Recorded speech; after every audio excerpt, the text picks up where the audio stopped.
Get. There's 10 planets in their system. They live on 4 of them. Their main planet is called Ira. It's just 10% smaller than Earth. The atmosphere is very similar. And matter of fact, they find Switzerland very comfortable. It's very similar to their home world.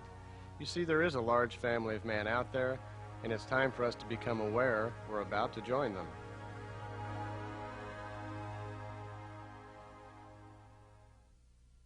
Among the more interesting things that Billy's been allowed to do with the Pleiadians was riding those ships.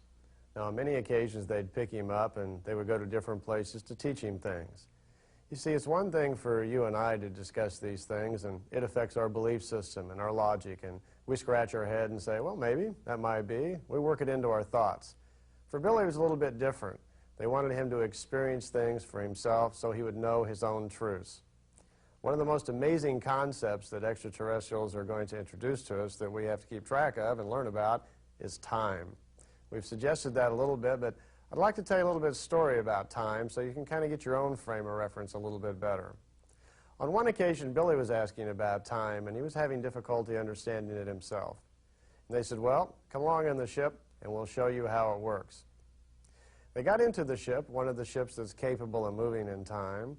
They pulled off the planet. Billy doesn't know how far. He says he just looked on the screens inside of the ship, and it looked like they were, quite a ways away from Earth. He could see it looking pretty small.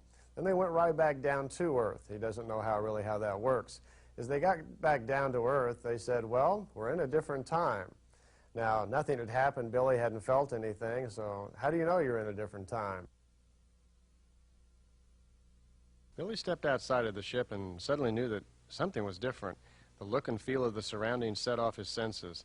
Billy found himself in the 16th century, where nature had a fresh feeling like it had just been made. The air smelled differently, the sky was more blue, the grass, the trees, everything had a different feel to them. They hadn't been tainted yet by the Industrial Revolution. Well, while Billy was here, he was still having trouble understanding, how does time work? Can you go back in time and affect the past, and will it affect your future, the present? What happens? Well, Billy had taken with him a battery lantern, and he couldn't resist the possibility to try this out. Now, we're several hundred years back in time. While they were there, they visited a Frenchman, and he left behind with him this battery lantern. And he told the man, he says, take this lantern and use it, make more batteries, and put lights around your house, and wire it to your door. He told him how to do it. He says, I want to go back in my own time now, which was 1956 then. He was 19 when this happened. He wanted to go back in his own time and see if he could find some record in history then of this man having done something in the past that would affect the future. So Billy leaves the battery-powered lantern in the 16th century. He gets back in the ship and goes home. Now, he can't wait till he finds out. In an old book on French history provided by a friend, Billy finds his answer. In these old books, it talks about the man who lived, who had a strange house that people would go to and see strange lights. They would grab his doorknob and some strange force would bite them or hurt them. It did turn up. Billy was able to go to the past, leave something in the past, and affect now and affect the future. In effect, time rewrote itself.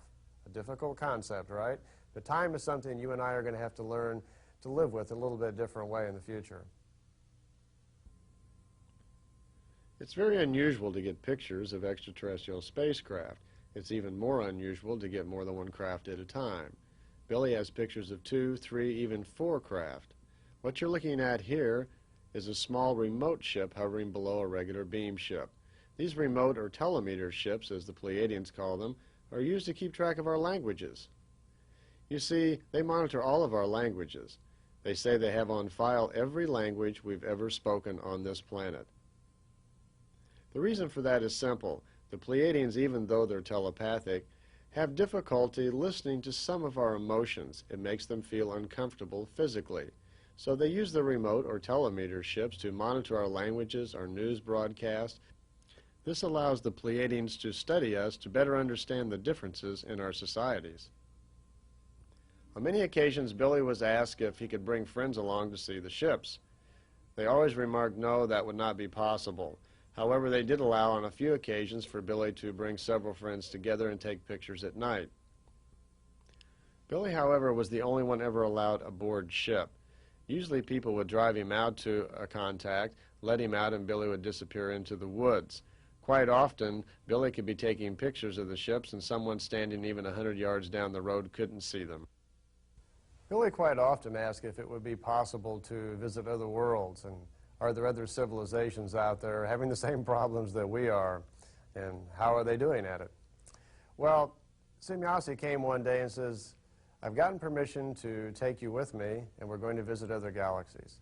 You're going to get to go aboard our very large mothership, if you want to call it that, and not only you're going to get to meet the leader of that, but we're going to take you to some other places. We want you to know, we want you to have your own truth about what's going on out there in that family of man that's spread all throughout the universe.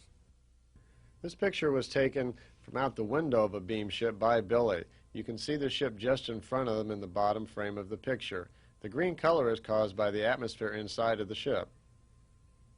Well, Billy was picked up, and he was taken on the ship with him. They went up to the large mothership that was in orbit somewhere around Jupiter at that time. While he was there, he got to meet Ptah. That's pronounced Ptah. And he is the leader, or one of the leaders, of the Pleiadian race. They have several. By the way, their leaders are a little different than ours. They're called Ishwish, which means in the Pleiadian language, king of wisdom. Ptah is an Ishwish. This is a picture of Asket, his teacher of earlier years. This is a picture of Asket, his teacher of earlier years. He was reunited with her again on the mothership that day. One of the rare pictures of the extraterrestrials. On this particular ride on the mothership, by the way, there was 140,000 people on the mothership living there. The ship was about 17 miles high and about 10 miles in diameter. Looked a little bit like 5 golf balls all hooked together. Well, the ship left our area of the galaxy and went to someplace else. They had something to show Billy.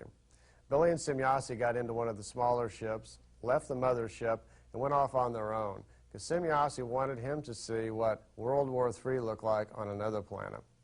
When they got close to the planet, Billy was looking at the screens inside of the ship, and Semjase was explaining to him that this planet down here is having problems similar to what's going on your own planet. One government against another, one nation, one brother against another. But it had gone a little farther on this planet. They were into their World War III. They were hurling giant missiles already at each other. Billy watched in terror almost on the screens as he saw people by the millions being killed. It was right in the middle of battle. He couldn't help asking Semjase, why don't you interfere? Why don't you get involved? She said, this isn't our section of space, and there is another race of people, which she showed him on another screen, that lives in this area that will be involved soon.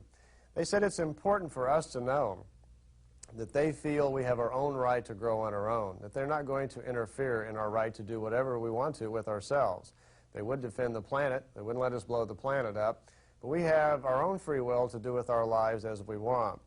However, on this world, it was coming close to seriously damaging it, and this race of people had decided that they were going to interfere.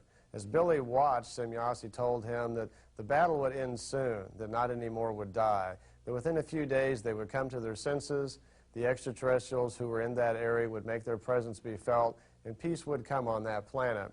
But it would be peace on their own terms. It would be peace because they wanted peace. They would not be forced to by any extraterrestrials.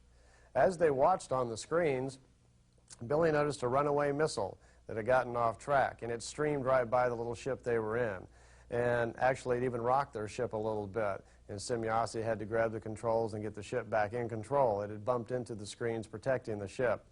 As the very large missile hurled its way on out into space, Billy had to ask, are you going to allow that to happen? What's going to happen with that giant missile with that large warhead on it? She said, well, watch. Even as we speak now, Ptah's ship is doing something about it. What he watched, he said, or what he saw was a little strange. They have a way of dealing with things like that that's a little beyond our science.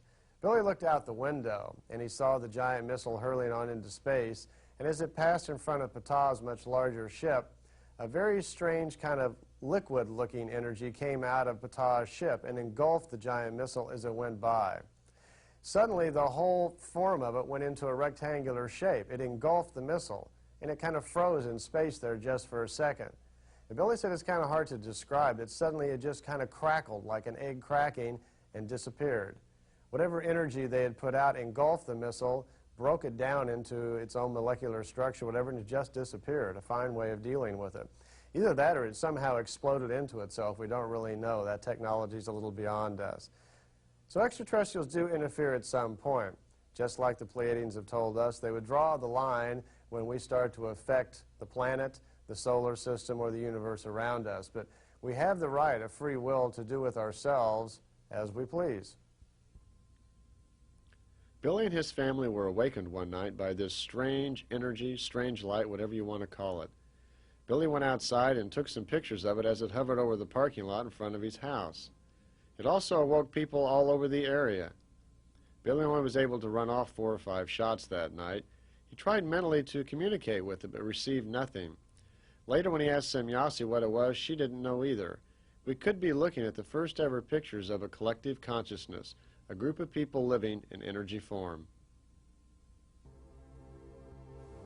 Man should know that the God force is quite simply that of creation, and that man also, either coming from the higher spiritual spheres or being elevated to those spheres after numerous terrestrial lives, is subject to creation and respectively complementary to it. The higher he soars, the greater becomes his power. However, one can never identify God separately from the creation, because God itself is a part of creation. If you had your own extraterrestrial to talk to, I'm sure you'd make a great list of questions to ask. High on my list, of course, would be, tell me a little bit about what you think of God. Do you have God on your planet, and do you have religion? What do you think of ours? You see, we've been confined to our planet all along here for several thousand years without influence from other races, as far as we know, and we've been left alone to kind of come up with our own forms of religion and belief structures. Of course, on this planet, you can travel to about any country and get a different idea of what religion or belief should really be. But what do the Pleiadians think, and what are their concepts? To begin with, what we call a universe, they call a creation. Now, their science is far more advanced than ours, obviously. So they've learned a lot of things about the universe, how it's come together and so forth, that we need to know. It ties right in with a discovery of who we are and what's really going on. The Pleiadians have what they call the laws of creation, the discovery of how life started and what a creation is. These are valuable things for us, and it's going to make a major change on our planet as these sort of new principles work their way into our society. How will we adjust to that? How will the church and other people adjust to information that comes from these type of sources when they tell us what they saw when Jesus Christ was crucified, when the pyramids were built, when Moses parted the Red